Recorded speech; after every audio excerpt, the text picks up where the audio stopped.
Okay.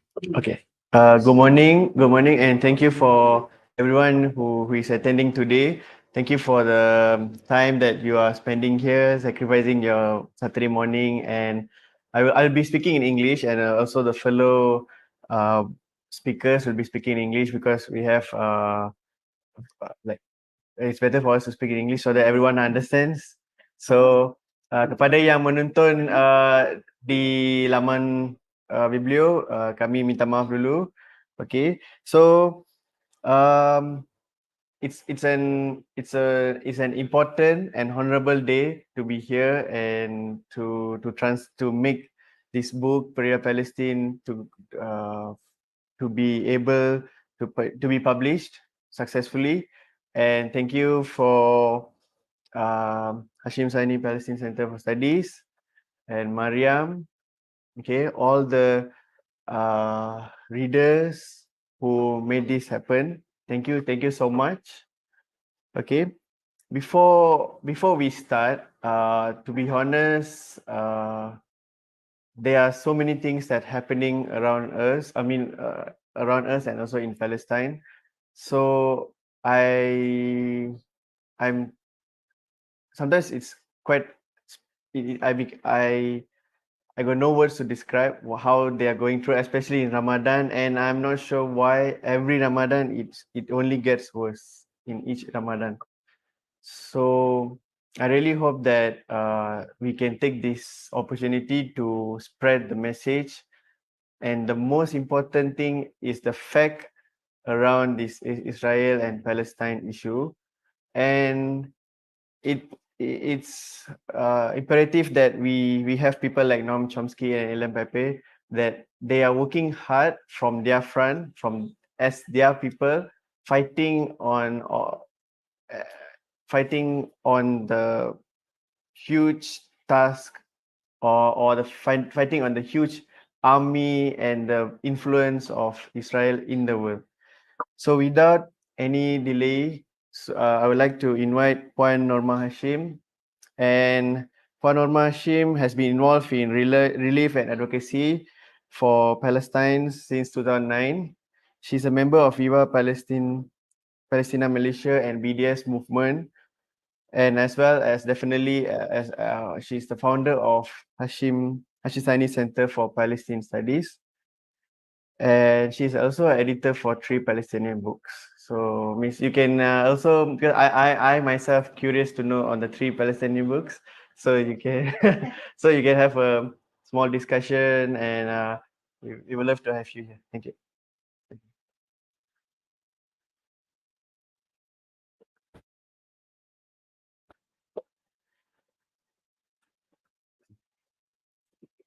Oh, sorry.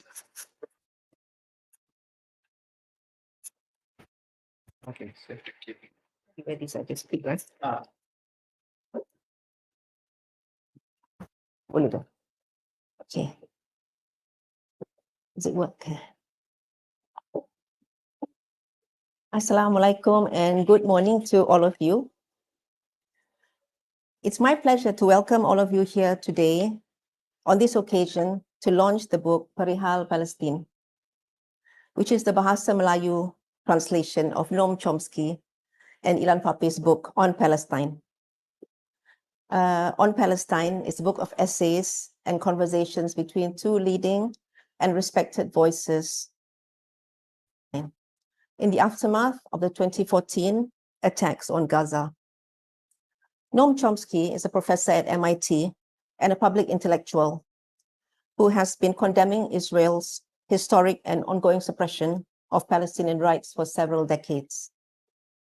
Ilan Pape gained renown as an Israeli historian who shattered long-standing Zionist lies about the founding of Israel through his seminal work, The Ethnic Cleansing of Palestine. The translation of this book was sponsored by the Hashim Sani Center for Palestine Studies at University Malaya, of which I'm the founder. We have a mission to expand the boundaries of knowledge in the field of Palestine studies to help achieve freedom, justice, and equality for the Palestinians. We're now at the point in history where there's a tremendous amount of global solidarity Palestine. And yet, for this to be effective in leading to freedom and justice for the Palestinians, we need to remember that without knowledge, action is useless, whereas knowledge without action is futile. Reading this book again, I realized how topical and relevant the issues discussed in here still are. It made me realize also the importance of knowing the past to understand the present in Palestine. When Israel began its brutal onslaught on Gaza after October 7th, the Western mainstream media would always begin their interviews with the question, do you condemn Hamas? Without acknowledging 75 years of brutal Israeli military occupation and the apartheid system under which Palestinians had been living for decades. As Ilan Pape says in the book, the past becomes an obstacle to the mediators of peace. But the past is everything in the eyes of the oppressed and the people who are occupied. I hope we can all gain something from reading this book. And I invite you all to listen and join the discussion later with Khalid Jimat and the translator Mariam Zakia. Thank you very much.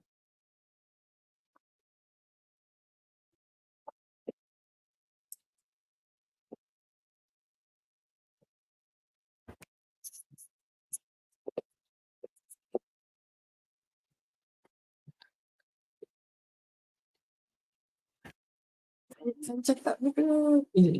Saya cakap apa kita? Oh, main dulu.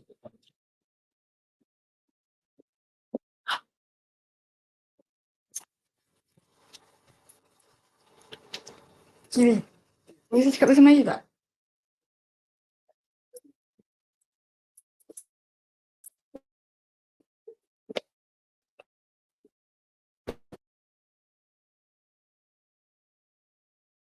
Bukan bahasa Melayu. Saya cakap bahasa Melayu.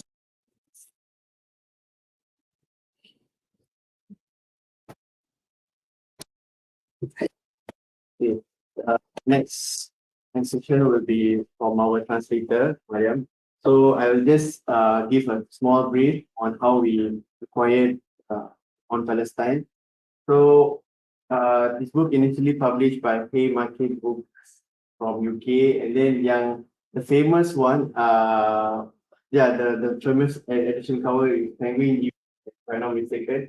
So UK is published by a different company. Yeah, I think yeah. So and then US Penguin will be publishing it. I mean published by Penguin, sorry.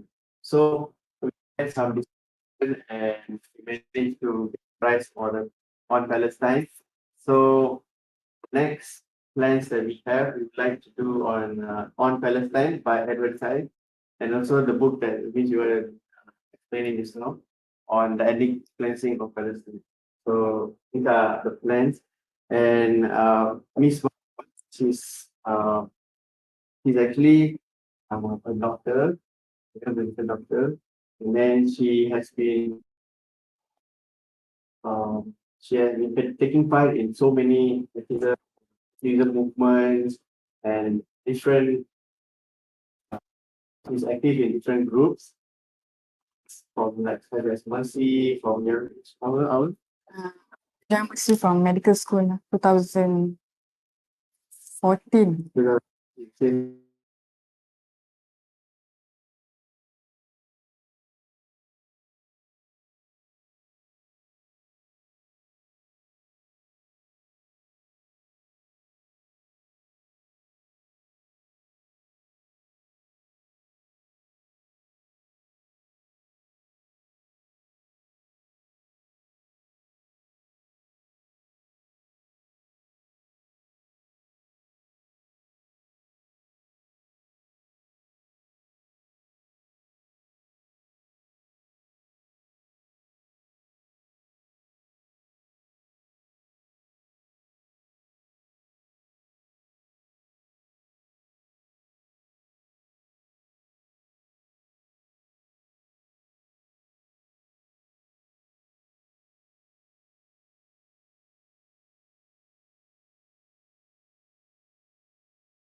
important for us to speak in our native language.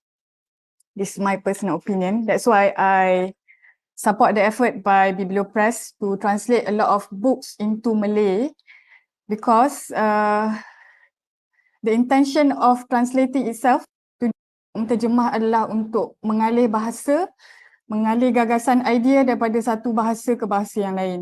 Okay? Jadi tugas menterjemah bukan sesuatu yang barulah. Seperti yang kita tahu, dia bermula sejak time immemorial lagi lah. Dan penghasilan ilmu juga dilakukan dengan kerja menterjemah. Okay? Seperti mana yang kita dapat ingat sejarah kita di Baitul Hikmah dulu, mana karya-karya Greek diterjemah ke dalam bahasa Arab. Dan ketika itulah ilmu diperkembang di tamadun Islam. Okay? Jadi ada ambil masa beberapa minit, saya harap boleh bersabar dengan saya. Saya akan menjelaskan motivasi sebalik penterjemahan ni dan tema yang saya rasa paling penting yang kita kena ambil daripada buku ni. Okay? Pertama, motivasi di sebalik buku ni lah. Jadi isu Palestin bukan isu yang asing, lebih-lebih lagi di Malaysia lah. Dapat kita lihat solidariti yang tak dapat dipersoal dalam kalangan rakyat Malaysia. Pertama daripada segi boykot, kita tengok sekarang Starbucks, McDonald kosong. Kita teguh dengan kita punya consumer punya power dan menyokong usaha BDS ni. Okay, motivasi di sebalik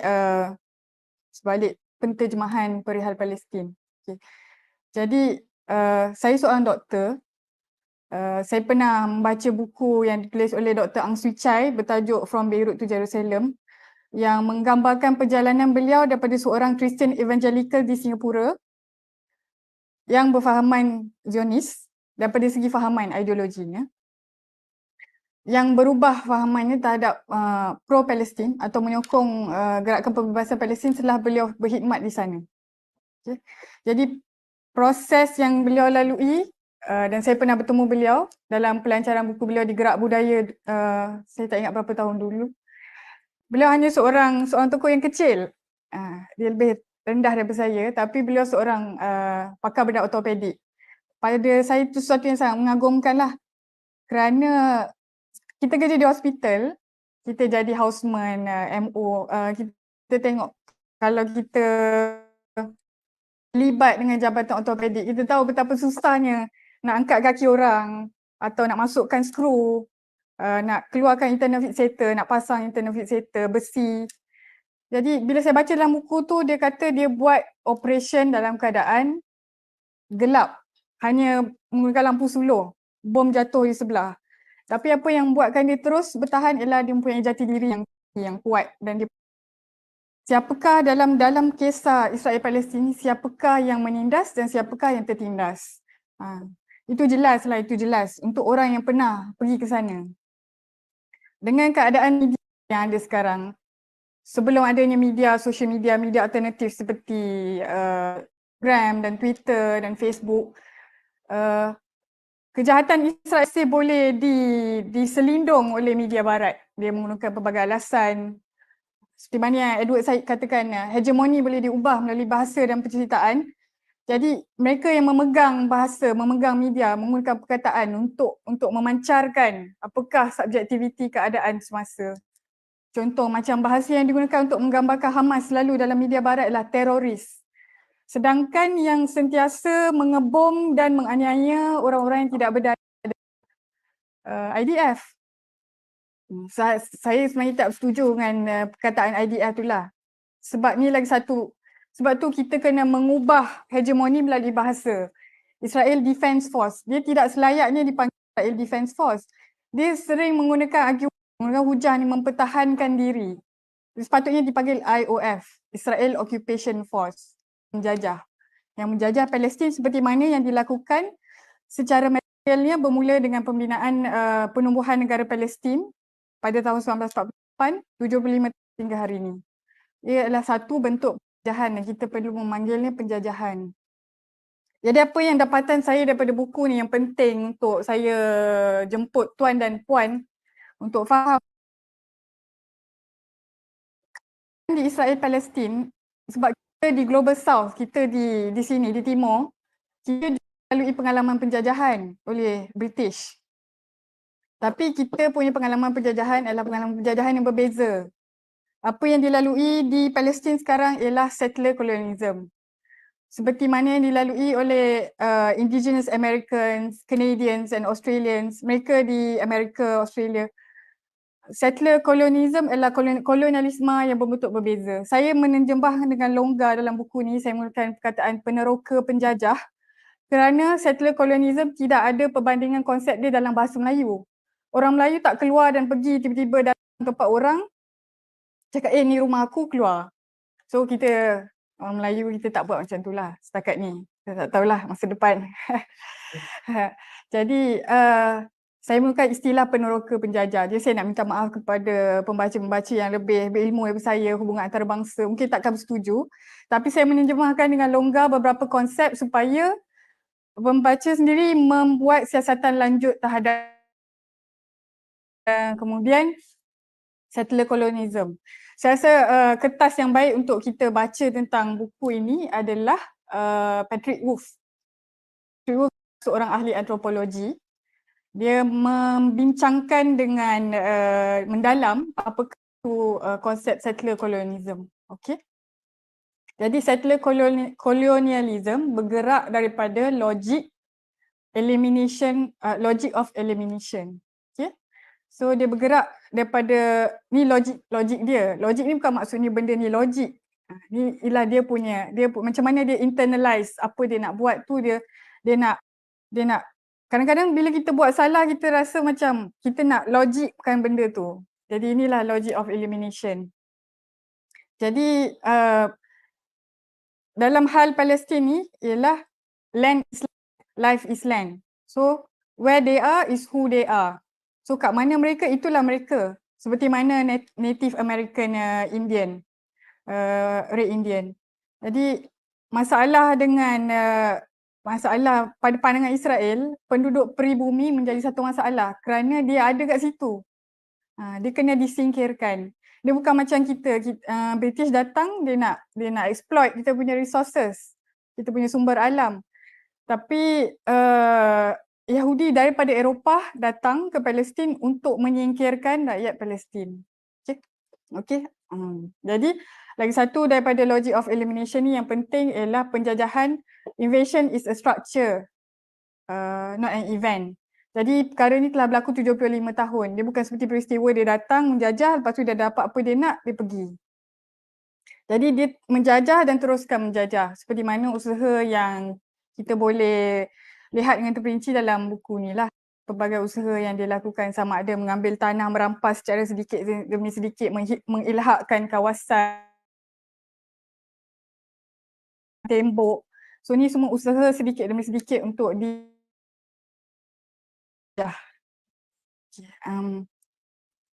so settler colonialism ni ialah dia ialah lapisan demi lapisan beberapa idea lah. Seperti mana kita tahu, dia terhasil daripada Holocaust pun adalah salah satu pengantara lah.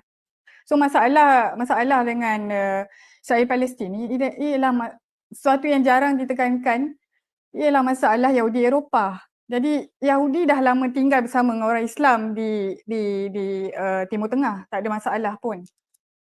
Tapi sebab untuk mencuci dosa orang Eropah, dosa antisemitisme Eropah, jadi dia buat satu idea ni, dia ambil tanah Palestin ni dan dia eksport semua Yahudi Eropah ke Palestin, yang mana buku ni ada terangkan lah. Ada dalam bahagian dialog perbincangan antara Ilham Papi dan Noam Chomsky. Dan untuk bacaan lanjut pun boleh baca buku Prof. Avi Shlaim lah, The Arab Jew atau Coalition Cross Jordan. Jadi saya rasa penting kita faham ni sebab kita kena faham bahawa kita hidup dalam satu hegemoni barat. So Israel dah lama menyerang Gaza berturut-turut, tapi apa beza 7 Oktober dengan 2023 dengan episod-episod yang sebelumnya?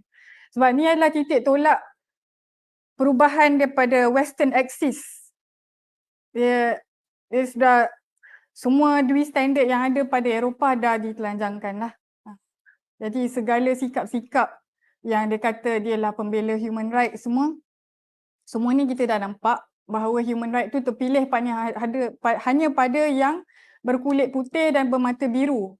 Sama seperti tindakan pihak Nazi terhadap orang Yahudi untuk mengembalikan keunggulan bangsa Aryan. Okay. Jadi ada beberapa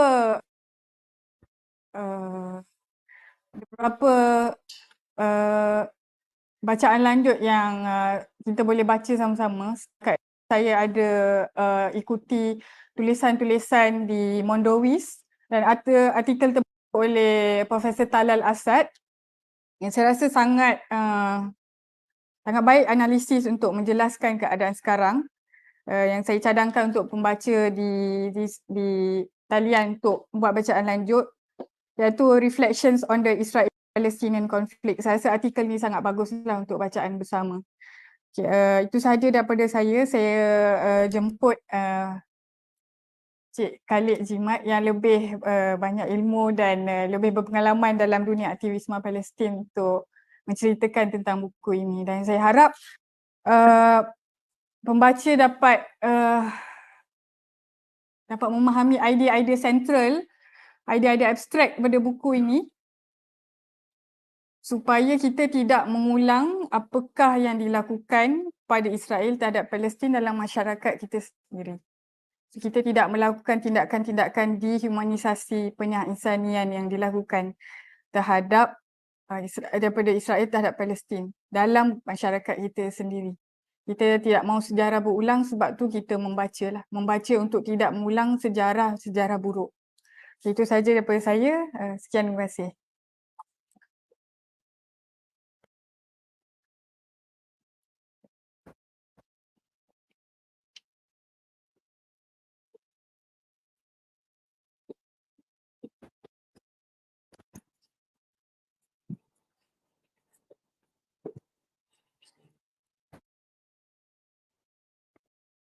Kalau cakap dalam Melayu tu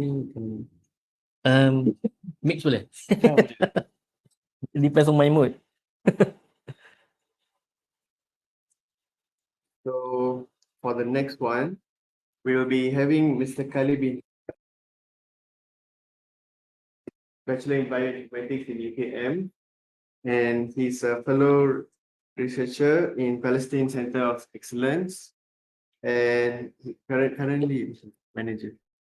Currently, is the manager of strategic media advocacy and research team, or is also called as SMART. So, Mr. Khalid bin Jimat can have the session. Oh ya, okey. Bismillah. Terima kasih Kiri. Kiri ni saya selalu dengar nama dia dekat Facebook. Tak pernah jumpa. So, it is my honor lah to meet him. Dalam komuniti buku rasanya Kiri sangat terkenal juga lah. Okey, pertamanya terima kasih kepada Hashim Sani Center for sponsoring this translation of books. Kemudian kepada Biblio lah for publishing it. Buku first jumpa of course lepas perang 2014. I think ketika waktu tersebut 2014. And then saya jumpa buku ni dekat Big Bad Wolf. The version yang Pink Penguin. Masa tu harga dia RM10 je. I don't know why that book is being sold that cheap lah, because the content is very powerful lah. So basically buku buku yang sebenarnya ditujukan kepada aktivis. It's a reflection kepada aktivis untuk melihat apa yang telah dilakukan sepanjang perjuangan mereka untuk melawan penjajahan di Palestin, dan the struggle macam mana mereka akhirnya come to a point yang mana they realize that we are not only fighting an army in Israel. No, it's actually macam mana Maria sebut tadi, there's a hegemony behind yang mempertahankan Israel, menyebabkan dia boleh wujud lah. Dan kalau kita baca buku ni, tapi dia Chomsky dia very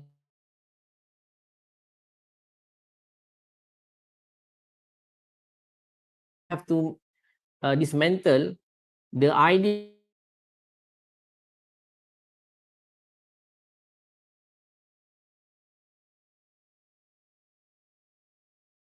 Chomsky. Bagi Ilham Papi, dia melihat perkara ini. Ilham Papi dia ada satu pengalaman yang sangat unik sebab dia seorang Yahudi. Chomsky pun seorang Jew sebenarnya. In fact, Chomsky dia asalnya seorang Zionis. Nah, tapi bukan Zionis seperti mana yang kita lihat pada hari ini lah. Sebab Zionis ketika sebelum ini berlakunya penubuhan negara Israel, Zionis yang menjadi mainstream tu lah Zionis yang bersifat politik lah. Sebab sebelum itu ada Zionis yang cultural, ada yang bersifat keagamaan. Dan keagamaan pun mereka tidaklah sampai tahap nak mengambil alih tanah tersebut, because one of the fundamental kita kata macam pillars dalam kepercayaan Yahudi adalah they cannot return to Zion, to Israel until Messiah turun. So what happens in Zionism adalah they merge together between agama tersebut dengan political, menyebabkan now they become a very problematic. And in fact kalau kita follow sejarah Zionism, mereka tak semua Yahudi menyokong Zionis. In fact the event yang mana menyebabkan Yahudi mula switch kepada adalah selepas perang 1967. Not even in 1948, in 1967 bila Israel menang dalam perang 6 hari. They create propaganda saying that the reason why they win because God is with them. And all the Christian at the time mula akhirnya subscribe to Zionist Christian Zionist punya ideology. In fact, before that, even Christian pun tak semua adopt kepada Zionist evangelical Christian punya idea lah tentang bahawa Israel need to be there to have a sebab dia have a ideology dari sudut akhir zaman nanti mesti ada Yahudi di Israel. So dalam buku ini is more on a reflection. Ilham Papi nak ambil idea daripada Chomsky. What can we done to make movement perjuangan pembebasan Palestin ini much better, dan it can create a real impact on the people on the ground. That's why Ilham Papi antara orang yang mana I would say very rigorous lah dari sudut kepada BDS. Okay, sebab BDS he look at it as something yang mana very strategic, dan yang paling besar sebenarnya BDS tu mampu untuk menjadi alat untuk mengubah naratif yang cuba dibina oleh Israel. Tu dan naratif dari sudut kita hari ini bukan melawan sekadar an occupation, it's a settler colonial. Yang mana sebab tu kita lihat hari ini kalau tengok negara-negara yang mana they immediately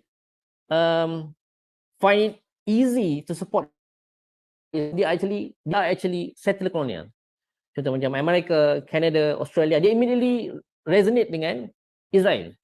Not personally because of partly because of Christian punya belief juga, tapi sebab they are actually settler colonial.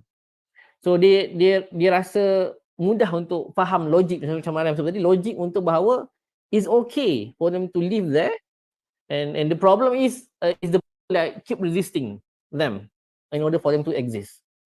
So kalau kita baca buku ni, antara benda-benda yang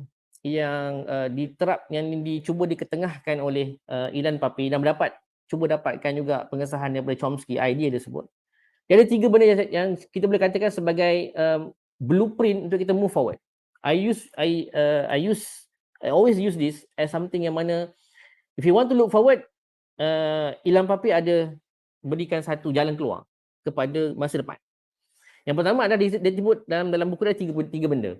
Pertama adalah dia kata in order to win, first we need to win against settler colonial. Sebenarnya kita kena nyahkan penjajahan tersebut. Maksudnya hentikan penjajahan tersebut. Itu yang pertama, decolonization. Yang kedua adalah disebut tentang regime change. Kena ada perubahan pemerintahan dekat Israel. So this is very unique, very particular, because semua orang kebanyakan ada moment kita condemn Israel. Kita condemn all the government, everything kan. But actually in order to change that, to be an internal change dekat Israel.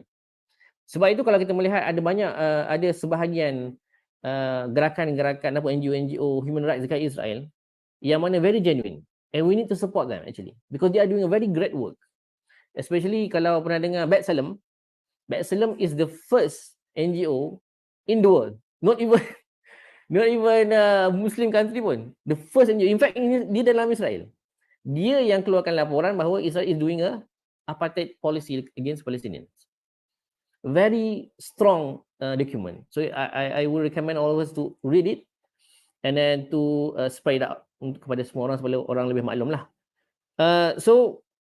Dah mula ada gerakan-gerakan, contoh macam BDS sekalipun, antara yang menjadi tulang belakang kepada research BDS adalah kumpulan-kumpulan di Israel.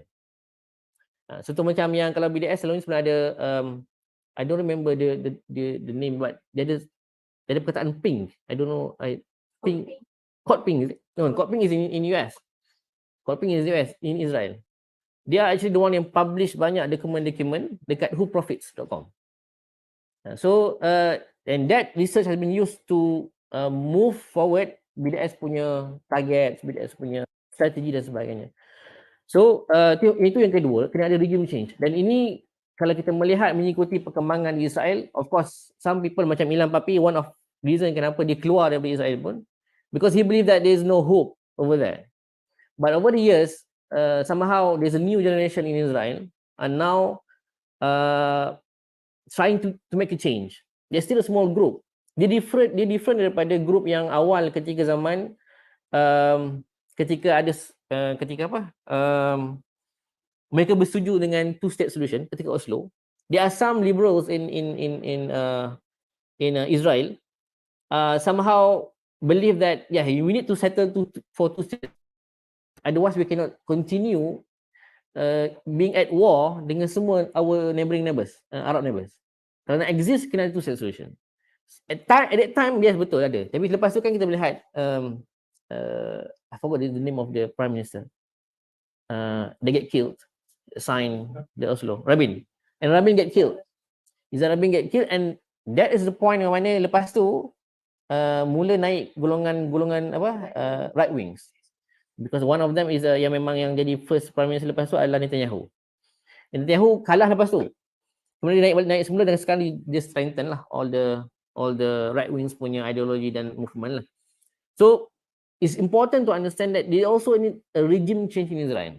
So we need also to work with some our friends yang mana Jewish, in fact Israeli, but they can be one of the forces yang mana boleh membantu kita ke arah perubahan di Palestin. Yang ketiga ada sebut tentang one state solution, yang mana of course at the moment dia jadi macam satu perdebatan yang more on academic lah, dan Chomsky tak setuju dengan perkara ini sebab dia rasa benda tu wasting time, menyebabkan orang terlari daripada perbincangan asal tentang penderitaan dekat Palestin. Tapi bagi Ilham Papi kata it's very important to do that because Ilham Papi, because dia rasa BDS is not just about boycott. Boycott is just a tactics. Kita kena faham itu bukan end product, bukan matlamat yang kita capai. Sebab tu BDS pun dia bukan ada boycott je. Dia sedar boycott tu ada limited punya tools untuk sampai kepada satu perkara. So dia ada divestment, dia ada sanctions. And in fact even these are not the end of the end of the objective. Sebab BDS dipertekankan kepada 3 demands. Dan 3 demands dia actually related kepada apa yang Ilham Papi sebutkan tadi. Iaitu dia kata yang pertama, they have kena hentikan semua occupation. Occupation need to stop. And this referring to Gaza and dengan West Bank lah. And second one is Israel kena iktiraf hak pelarian Palestin untuk kembali ke Palestin. So ini sangat penting.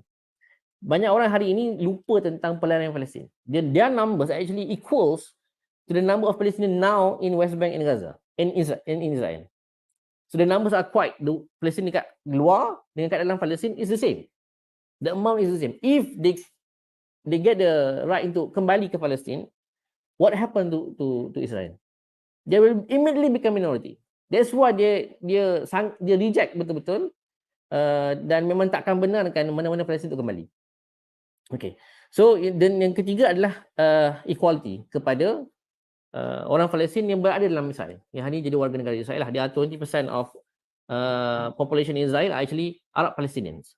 So tiga-tiga benda ni tanpa menyebut one state solution. That's why in BDS dia tak bincang pasal one state or two state solution. Dia fokus on the objective untuk demand ini. If this happens, it will become one set automatically tanpa perlu bincang pasal benda tu. And that's why BDS in Europe especially dia dapat support yang agak baik because people understand the narrative yang cuba dibina. So it's very important actually. Buku ni very important bagi saya. Terima kasih Mariam kena translate. I've been trying to translate it but make the time. Alhamdulillah dah ada satu buku ini. And it's very good. I think it's very good translations. And sebahagian cuma challenge kita adalah sebahagian perkataan-perkataan yang cuba kita perkenalkan might not be familiar to the Malaysian. They might not have difficulty untuk relate dengan perkataan ini.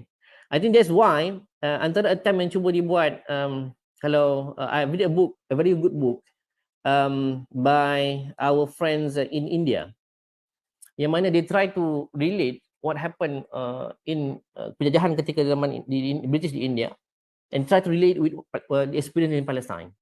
So I think we might have to do that so people can understand penjajahan di tanah Melayu dulu, what happened during our occupations, and try to relate it with occupation now happening in Palestine, so that people can have some sense of understanding what occupation is, what penjajahan is. So otherwise people might have difficulty, like even now we have difficulty to explain what is apartheid to the Malay Muslim in Malaysia. So but I do believe that if we consistently use the word, people can get the sense of it. And of course kita kena ceritakan dengan ada gambaran yang jelas lah tentang apa maksud perkataan-perkataan ini.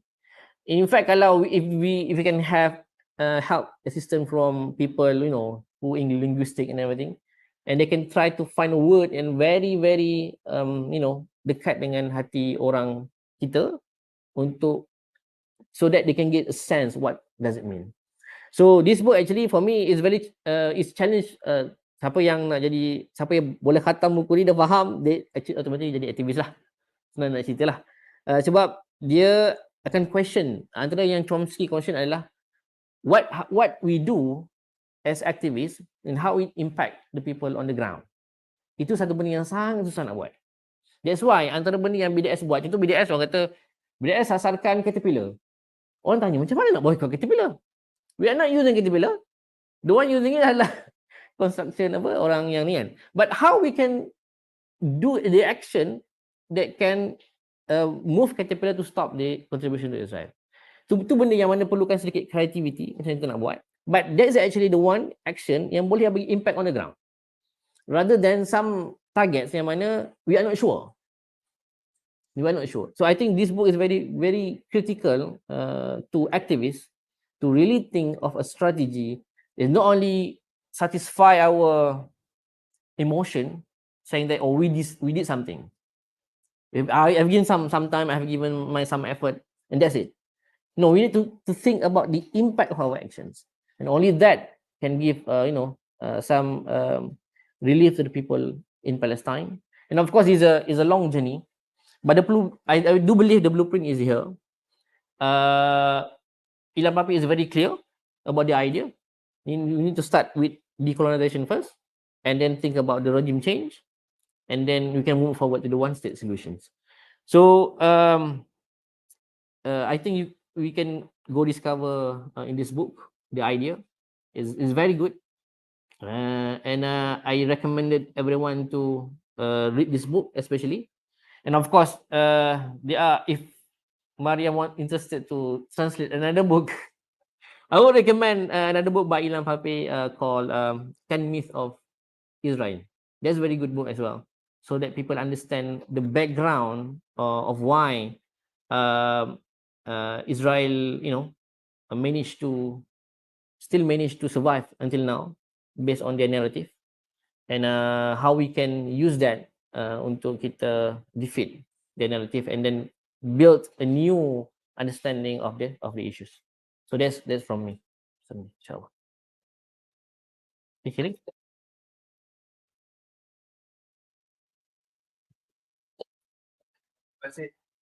Terima kasih kepada penerangan dari Encik Khalid. So kami ingin membuka peluang kepada semua orang untuk bertanya soalan kepada Puan Norma, pada Mariam, Cik Mariam dan juga Encik Khalid.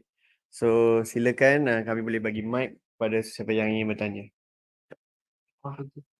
Uh, um, actually, Miss, can I ask you a question? Like, I mean, Puan Norma, I think you met Ilham Pape, right? Met it? Oh, okay. So can like, I mean, as a reader, I would like to know how is he like, and like the little bit of experience with Mr. Ilham Pape, because we never met him.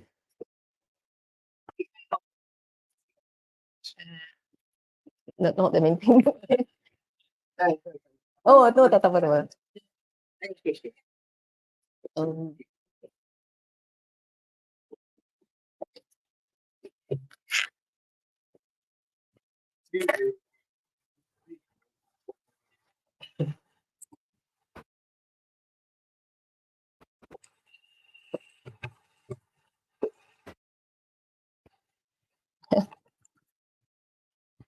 When I met Ilham Pape, I think he came to speak. I think Dr. Nazari was around, was invited by Just, I think, Just World speaking. He's very humble, very intelligent, and basically he's a wealth of knowledge. And this, since October 7, this period, he's been very busy because people need to hear things. And I think and now the world is so much more informed because of people like him. There's a lot of information. And once we have all this information, people can work out for themselves what is happening in Israel is very, very unjust and very brutal.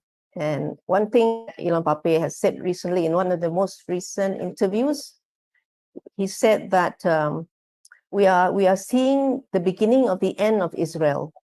And he said that a regime, a state that is in the end, at the end of its period, the end is like the darkness before the dawn, he called it. This is what it is now, the darkness before the dawn. And this is the most brutal and violent time when Israel is trying to hold on to its existence. And this is why it's extremely bad. And this is the time that we should all like pull together, because we are not just one person, we are many people now around the world, millions and millions of us speaking out. So, inshallah, with this way, we can hold together with the Palestinians to give them the strength through this very difficult time. Yeah. I want to ask you a question. Yeah. What's the difference between Noam Chomsky's approach to BDS and Ilham Pape? Okay. Ilan is all out on BDS, but for Chomsky, he has some reservation in terms of the, because he believes that especially the leftists in Europe, they're quite aggressive in terms of their approach, and he believes that they can counter back, the positive of our intentions. So he believes that in order to, because when we encourage people to take any action, because they are not in Palestine, they have to do the action in their country. So what sort of action actually can contribute positively to the movement? And he believes that some of the action taken by activists in Europe, let's say they storm a store and they smash it, and they make some things that can have negative impact to the image of boycotts. So that's why he against of it. And then he very critical on the academic boycott, because he's in academia, and he believed that might not be positively impacted BDS. But I do believe he now actually changing a little bit on that side, because he believes that there are some action that BDS, let's say, BDS are focusing on, we are not boycotting a particular scholars. We are boycotting institutions. They are complicit with the idea of, encouraging what's happening in occupied territories, contributing to the studies, research, and everything. So, and that's why Chomsky are very particular in terms of what kind of target are you doing. So he completely agree with the target whereby in occupied territory, let's say in West Bank. But for those, let's say, Israeli university in Israel itself, he has some disagreement depending on what kind of accusation we're putting on that. So that's why he said you need to really research on it, because there are some example, because he quoted example that he disagree with the actions by boycott movement. But I do believe he's now actually changing a little bit on that, because BDS actually now strategizing on which university in occupied territory as their actions. Yeah. It's quite similar with if you follow Norman Finkelstein. Norman Finkelstein is very critical of BDS, because he believes that Norman is he usually, if you listen to him, he really focus on the international law, and he always argue about the action. You need to follow the law. So he said Israel now has already been recognized by UN as a state, as a member. So he support actions against any action against the occupied territory. But for Israel per se, he has some reservation on that one. So quite similar with Chomsky. But I do believe it, after the recent event, he do have some doubts about whether Israel can sustain as a proper country with all the behavior that they are doing in against Palestinians. Yeah. Okay. Anyone want to add? I was wondering, can we realize it has happened before regime change?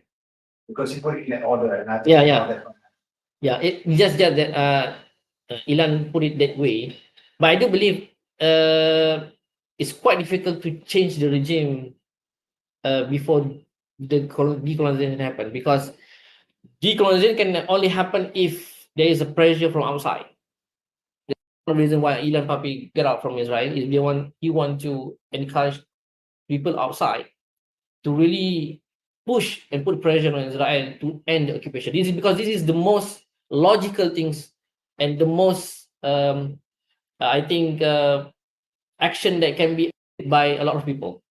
But it's just a sense of how we want to do it, because at the moment there's a lot of resistance, especially when Americans are supporting the continuation of the occupation, and they only want to settle through negotiation, negotiation between Israel and Palestinians together, and they come up with the final solutions. There's a problem because there is a power imbalance. We cannot do that. We need to push international community need to push Israel to come to the bare minimum, which is to respect the international law, saying that you cannot occupy at all the region prior to 1967 war. So I do believe, agree with Ilan that, of course, we need to start with decolonization first, and then after that, there is possibility for regime change. I think in the book also they mentioned that one of them said that the mediator of peace or Yeah. the broker, it cannot be the US. Yep. It has to be the UN because, you have to follow international law. Yeah. The US, as you know, is a dishonest broker. Yeah. So Yep. that's why you don't see a solution. Lepas itu ada usaha baru-baru ni daripada Malaysia untuk mempersoalkan kuasa veto yang ada. Tindakan yang baik daripada Malaysia lah. Lagi satu saya nak tambah yang tadi, usaha boycott the MIG tu yang tak disetujui antara dua sarjana ni. Dia bagi perbandingan, tak silap saya, usaha yang lebih dia galakkan ialah memboikot barangan daripada lembah Jordan tu sendiri. Yang mana saya rasa kita familiar, boikot kurma kan, kurma daripada lembah Jordan. Dan yang dia nak minta target dalam dia minta target Universiti Bar Ilan, kerana Universiti Bar Ilan tu memecahkan tebing barat kepada dua. Saya rasa dengan construction yang ada sekarang dia dah pada 5 kawasan tebing barat tu. Jadi tu yang dia cuba buat, dia pecah-pecahkan. Jadi sempadan tu tak jelas. So, lagi satu masalah persempadanan. So kita jelas mana Malaysia, mana Thailand, tapi kita tak pernah jelas mana Israel, mana Palestin. Sebab tu dia boleh mengubah landscape tu saban tahun. Sebab tak ada persempadanan yang jelas. Walaupun kita hidup dalam negara moden, Israel satu-satunya yang dapat satu keistimewaan ni yang tak ada pada negara-negara lain. Keistimewaan ni datang dengan sokongan US dan Eropah lah, hegemoni kita lah. Lagi satu pasal usaha penjajah-jajahan ni. Usaha penjajah-jajahan ni bukan sahaja yang daripada sudut materi kita nampak dia okey, Israel dah keluar dari Palestin begitu sajalah, maksudnya macam British tinggalkan kita. Tapi penjajahan tu bukan segitu. Penjajahan ni ranah dia lebih luas lah. Sebab saya rasa kita dekat Global South, dekat Malaysia sendiri pun kena melalui penjajahan ilmu. Sebab penghasilan ilmu kita banyak daripada Eropah. Ni perbezaan dia sebab pemahaman daripada sudut pelbagai lingkup ilmu. Bukan sahaja sudut hubungan antarabangsa. Contoh sudut biologi. Sebab saya berlatar belakang sains. Macam mana dia view kita daripada, ada satu buku tajuk dia The Mismeasure of Man. Macam mana dia membezakan antara bentuk features, craniofacial features orang Eropah dan orang Asia untuk justify kenapa orang Eropah lebih pandai daripada orang Asia. Daripada sudut otak kita lebih kecil. Saya bagi biasan longgar lah. Macam itulah. Jadi penghasilan, sebab tu Edward saya cakap tu hegemoni dicabar melalui penceritaan bahasa dan penghasilan ilmu. Dan Ilan Pape cakap dari sudut penghasilan ilmu. Sebab penjajahan ni bukan sahaja okey, so kalau Israel keluar dari Palestin macam mana? So dia punya usaha kita sekarang, kita fokus untuk pembebasan liberasi Palestin. Tapi yang kita nak rungkai serungkai-rungkai ni kat sini ialah penjajahan barat tu sendiri, hegemoni tu sendiri. Benda tu yang tengah disintegrate sekarang ialah hegemoni barat lah. Jadi usaha penjajahan, sebab tu salah satu sebab saya rasa usaha yang dilakukan oleh Kiri dan industri buku dan terjemahan macam IBDE, Ilham, Akademi Jawi dan yang lain-lain, satu usaha yang baik lah.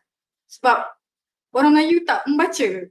Jadi sokongan kita bersifat sentimen. Okey, kita sokong sebab dia Islam. Tapi pada masa sama kita aniaya orang Rohingya, Bangladesh. Kalau kita cakap kita tengok kat social media lagi lah. Kita buat proses yang sama macam mana orang Israel buat terhadap orang Palestin. Dia objektifikasi. Orang ni lipas, orang ni haiwan, tak ada intelek. Argument yang sama, argument yang digunakan settler colonialism datang kat negara Terra Nullius. Land without people for people without land. Cakap kalau dia ada kat situ pun, so ni semua adalah daripada segi macam mana bahasa. Jadi bahasa, media, penghasilan ilmu ni semua satu kaitan lah. Jadi kita sama-sama lah. Jadi kalau ada kat luar sana yang nak terjemah buku Palestin yang lain-lain, saya pun jemput jugalah. Kita sama-sama rancakkan lagi karya-karya dalam bahasa Melayu supaya orang Melayu kat luar sana membaca lah. Seruan untuk semua, termasuk saya, untuk banyakkan membaca. So, kita jadi masyarakat yang membaca, bukan membaca social media tapi membaca buku supaya tak reaktif. Saya question of Palestine tu bagus juga. And if I'm not mistaken, Ilan Pape did mention that student activism in university. He said when he first started, he had to be even escorted by.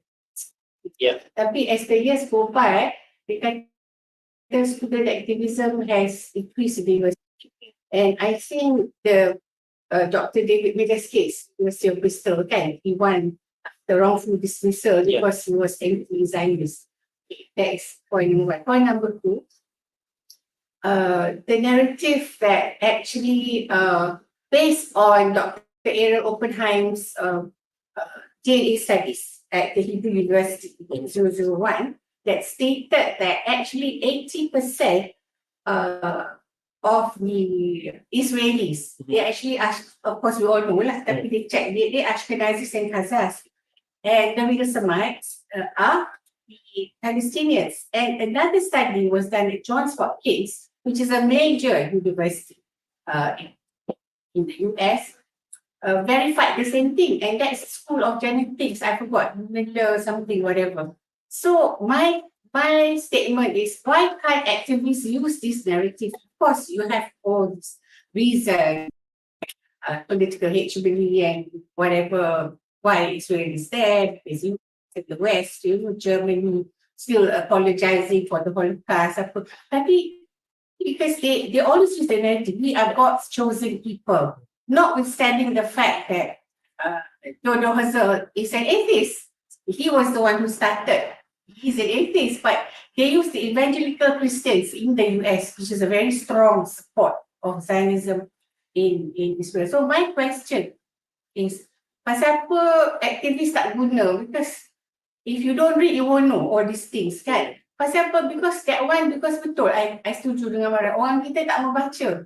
I don't know why, it's very bad. Because especially with social media, TikTok, so you tak baca the whole depth of it. Just like I suggest dengan Mariam tadi, the ethnic cleansing of Palestine, Ilan Pape. So bila orang baca, or maybe you can do a shorter novella because it's very heavy reading. Kalau you jenis tak boleh baca, memang tak akan baca ethnic cleansing of Palestine. Yeah. But probably we could do a smaller version like a cerpen or 0.1, 2, 3, 4, 5 kind of thing. So tu je lah I punya whatever, sorry if I talk too much. But to me it's like the narrative of we are God's chosen people. In fact, I shared with my Christian friend. I said God's chosen people actually contravene the 10 commandments. Thou shalt not steal, thou shalt not kill, that sort of thing. So they are not God's chosen people. Kerana apa-apa pun I forward to her, which is a devout Christian. So jadi bagi I lah, Kosri and Khalid and Mariam, I rasa narrative ni simple, orang kita boleh faham. Apa kata you chosen people, actually you punya ancestor never was from Palestine, and Palestine has existed how many thousand years? Just like buku Nur Masalah, 4,000 years, it's too heavy, too academic, susah orang nak baca. So if somebody could make it a very simple narrative, so we can debunk land without people, we can debunk we are God's chosen people, you guys are not, you don't have a drop of Semitic. So this anti-Semitism was created by the US, you all know, kan? So that you orang tak boleh cakap apa. So that's it. Yeah. Thank you. I remember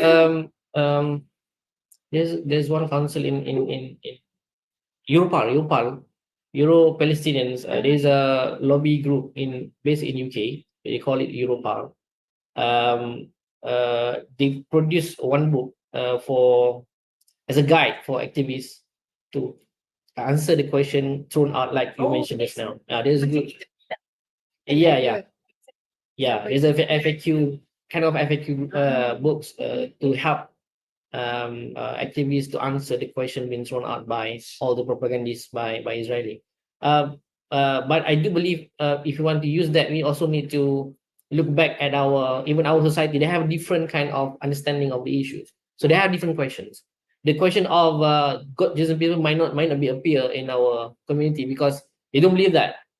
For the Muslims, they believe we are actually the one replacing the Jews. So that kind of question doesn't rise in our community. But there are other questions that they raise in our community that we need to respond to that kind of questions. So, but also we need to be mindful about, because some of the issues that are being raised are actually a kind of reaction to what Israel do.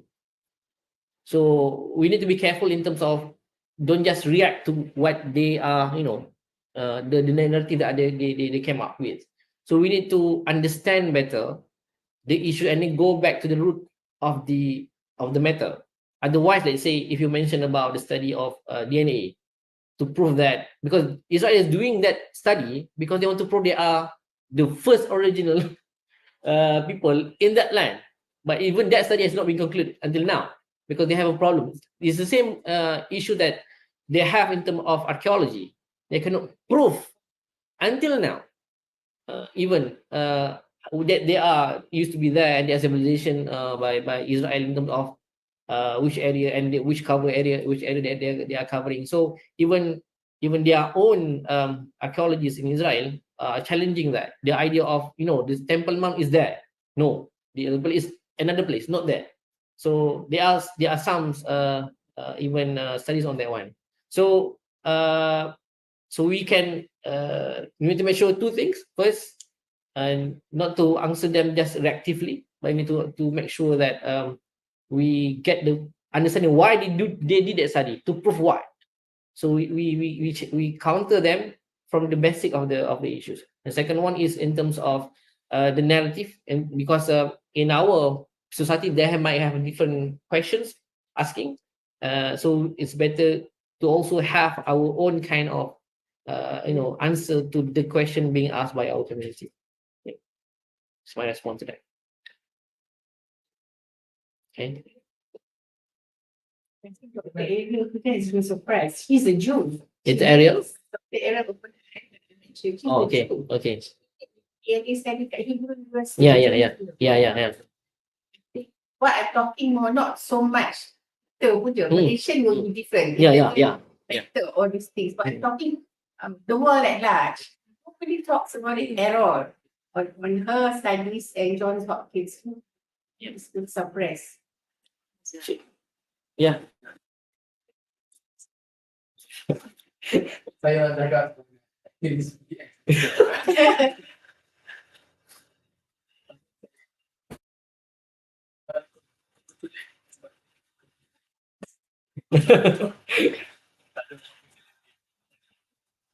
balik kepada isu caterpillar ya.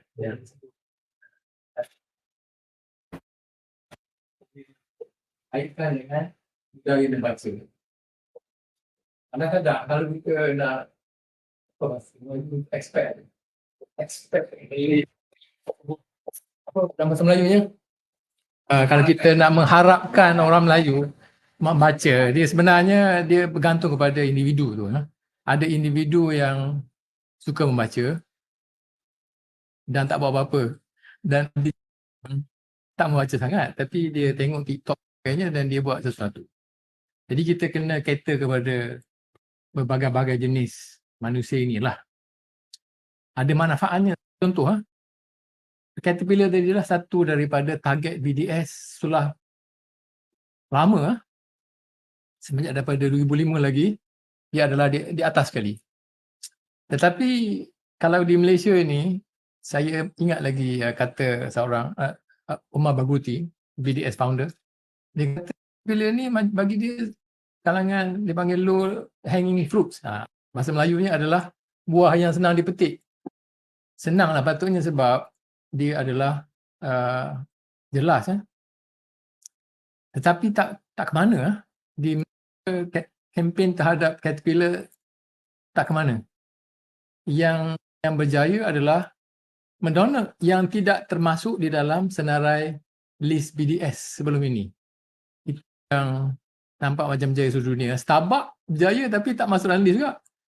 Tidak dalam list boycott BDS tetapi dia telah diboycott oleh rakyat Malaysia. Dia low priority. Not even in the list of BDS. Tapi yang atas tu seperti HP dan Caterpillar tidak ke mana. Kenapa? Walaupun ramai membaca dan sebagainya, ada beberapa perkara lah mungkin saya rasa selain daripada tidak membaca, ialah tidak ada rasa terpanggil untuk berbuat sesuatu sebab dia mendengar apabila nak boycott McDonald tak pergi McDonald, saya senang tak pergi McDonald. Tapi kalau Caterpillar, dia mendatangkan pendapatan mendabi sebanyak 1 bilion, something like that. I can't remember exactly. Billion. Dan dia adalah penyumbang besar kepada PI. Jadi orang Melayu dan juga orang atas sana dia tengok this is too much. This is too much. Jadi sebab tu dia tidak memberi apa-apa perhatian. Sebab pengorbanan itu adalah terlampau besar. Jadi ini yang menjadi cabaran. Sebab kalau orang-orang yang betul-betul faham tentang isu di Palestin, kalau baca tadi kan, settler-colonialism, injustice dan sebagainya, dia akan fahamlah tentang kezaliman yang berlaku. Tetapi dia tak boleh nak relate kepada kezaliman tadi. Tapi kalau kita ada TikTok sebagai contoh, yang tunjuk bulldozer yang drove over a pregnant woman recently, keep so many people in the hospital in Ashifa. kita tunjuk itu, dia akan rasa terpanggil mungkin. Jadi sekarang sebab tu dia ada banyak medium tadi lah. Saya rasa kalau diedarkan maklumat tentang bulldozer, mungkin dia akan memberi kesan kepada masyarakat supaya sensitif tentang perkara ini. Benda-benda ni kadang tak nampak, kalau baca buku pun dia tak nampak sangat. Tapi kalau ada TikTok visual yang menunjukkan macam mana digunakan bulldozer itu dengan banyak dan menghancurkan rumah-rumah orang Palestin dan membunuh orang dan sebagainya sampai dia flatten, when you drove over somebody recently, the photo couldn't be shown because it's too much. The crash victim. Ini akan memberi kesan kepada jiwa rakyat Malaysia. InsyaAllah supaya kempen, sebab dia adalah senjata utama yang digunakan oleh tentera Israel. Itu satu perkara yang satu ialah kita kena appreciate banyak lah selain daripada buku dan juga yang lain. Of course kita bagi yang membaca supaya faham. Kalau tak faham dia tak appreciate langsung. Tak faham bahawa ini adalah perjuangan menentang Zionis, bukannya menentang Yahudi. Bila kita cakap tentang God chosen people, itu adalah digunakan oleh orang Yahudi Tapi yang Zionis ni tak percaya pun tentang Tuhan tadi. Dan dia tak ada pun tentang God chosen people tu. Basically it's just about what? This is another thing that we must understand. It's about making money, And so, dan saya kenal lah Lam Papin dan juga Noam Chomsky, they are both from social.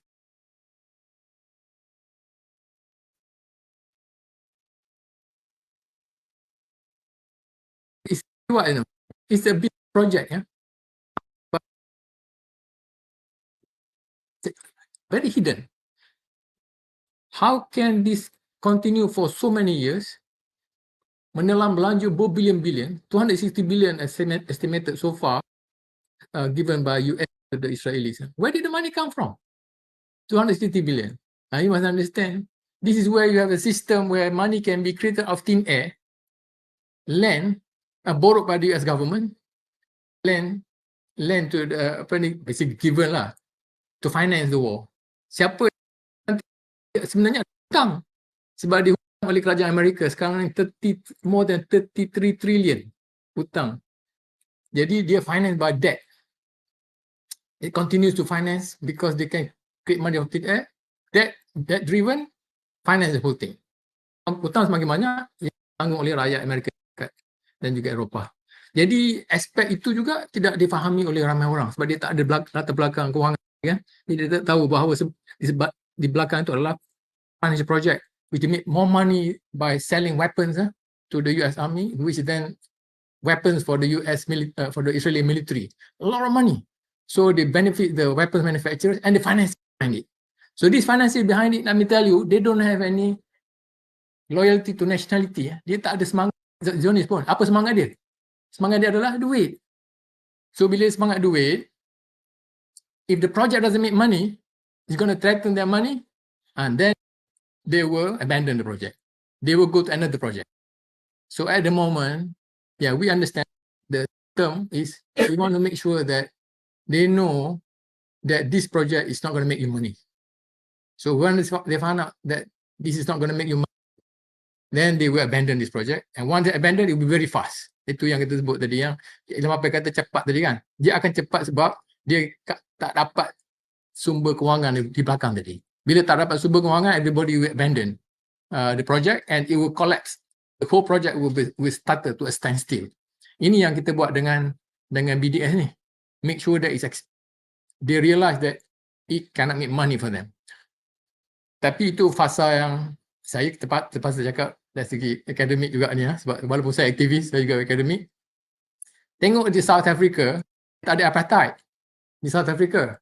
Tetapi kezaliman terhadap golongan-golongan bawahan terusan. Orang miskin di South Africa masih lagi sengsara kan. Yang kaya-kaya masih lagi duduk atas. The powerful political elite stay there. So kesengsaraan tu berterusan. Ini juga mungkin berlaku di Palestine.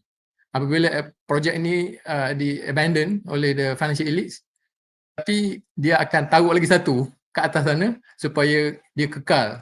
Maknanya the form of subjugation is another form. It's not about the Palestinian, but the downtrodden from among the Jews as well as from among the Palestinian.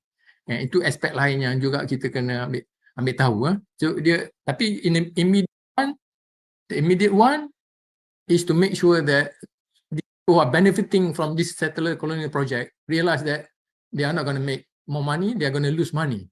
And they are losing money now because the owner of McDonald is actually BlackRock, Vanguard. They are losing money. 7 billion I found out from the BNC. 7 billion now they lost. So most likely kita mengharapkan dia akan keluarkan McDonald atau putuskan franchise sheet ialah putuskan yang dekat Israel sebab dia affect the whole McDonald throughout the world. Once they do that, then the others will feel threatened because obviously once you are present in Israel, perceived to be related to Israel, you are not going to make money. So they will pull out. Once everybody pulls out, then the project is going to collapse lah. Tetapi subjugation continues another form. This actually what's happening in Palestine now is subjugation kan. Subjugation before, subjugation now is they take different forms. Tapi kita harapkan ini kita end this particular subjugation as soon as possible insyaAllah, and then make sure that the subjugation does not continue. Because even in this country, the subjugation going on. It's another form. Kita tahu juga. It's not as horrific and so violent, tapi it's still subjugation of the masses without realizing. Sekian, terima kasih.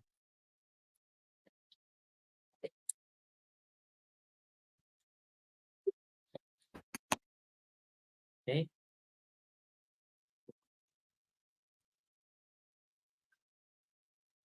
Ada tak sebarang soalan lagi?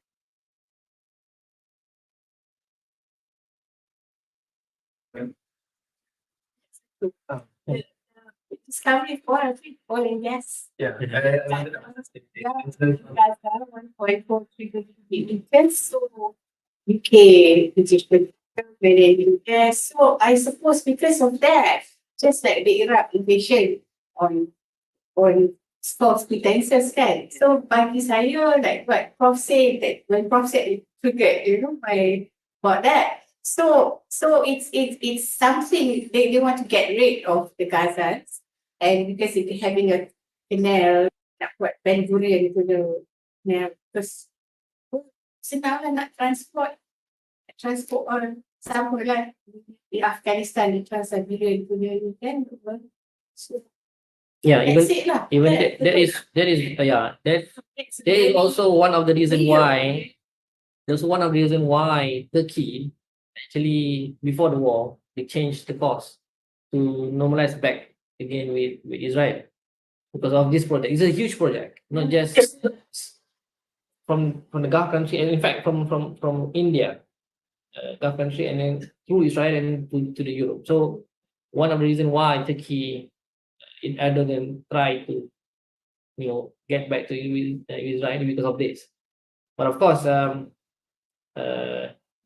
he made a U-turn because of this of the issues. So of course the economic impact is quite there's a huge role they play. And this is another dimension that we need experts in economies to help us to understand, because one of the impact of boycott as well is the economy, because one of the reason why Israel can still sustain because of the economy support from US. So so that's partly true because of that, because there is actually funding the wars. Yeah. Anything else? Okay, clear. So mungkin anda ada soalan yang ingin ditanya terus kepada para panelis kami. Okay. So terima kasih kepada semua yang hadir, dan sebenarnya saya nak tambah satu kesimpulan juga. Pada 7 Oktober yang lalu, saya rasa Israel sendiri telah menggali kubur mereka dengan kecil, di bawah mana mereka telah menukar orang yang bersikap neutral untuk melawan mereka. Ramai yang bertukar.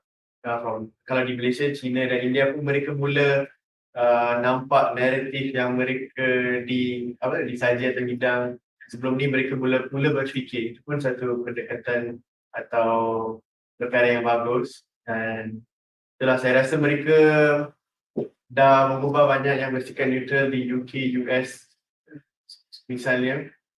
Dan terima kasih kepada semua pendengar, dan kami harap anda terus menyampaikan dan menyebarkan maklumat tentang Palestin dan juga semua isu-isu yang berlaku di sekitar Palestin. Dan boleh kata antara waktu yang sangat kritikal adalah minggu ni selepas bentuk semalam dan sebagainya. So kita harap terbaik untuk rakyat Palestin. Dan juga satu lagi yang saya rasa kurang memang difokuskan adalah cara mereka mengusirkan semua rakyat yang tinggal di sana ke Mesir dan sebagainya, larikan diri dan tinggalkan tanah kamu sebelum dibunuh. Itu adalah mesej yang mereka tengah sampaikan. Terima kasih kepada semua, dan kita maaf tidak dapat sebab waktu Ramadan kita dapat. Kami tengah usahakan buka lepas boleh buka. Kami akan mengumumkan lagi social media video kedai kami, kedai buku video. Boleh tengok buku di belakang, dan juga boleh ambil masa dan ruang di sini. Kita akan tutup pun. Thank you.